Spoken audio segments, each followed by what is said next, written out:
Ketua Menteri Melaka Datuk Seri Abdul Rauf Yusof membuat keputusan untuk tidak menerima surat peletakan jawatan Datuk Dr. Muhammad Akmal Saleh sebagai Ahli Majlis Mesyuarat Kerajaan Negeri. Menurut laporan berita harian, beliau menjelaskan langkah tersebut diambil demi memastikan kelancaran dan kesinambungan pentadbiran kerajaan negeri tidak terjejas. Dr. Akmal, saya nak beritahu dia telah mengemukakan surat sejurus selepas dia buat pengumuman. Tapi saya membuat keputusan menolak peletakan jawatan tersebut supaya dia dapat meneruskan tugas sebagai Exco Kerajaan Negeri. Jadi hak untuk menerima dan menolak ialah hak Ketua Menteri. Katanya ketika mengulas kedudukan Exco Kemajuan Desa, Pertanian dan Keterjaminan Makanan Melaka itu.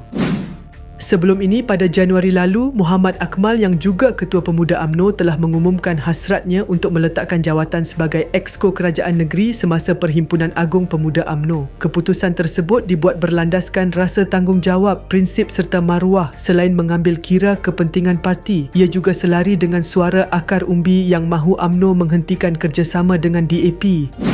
Langkah peletakan jawatan itu turut dilihat sebagai satu pendirian tegas yang mencerminkan komitmen kepimpinan Pemuda UMNO dalam mengutamakan prinsip perjuangan dan kepentingan parti berbanding kedudukan atau jawatan.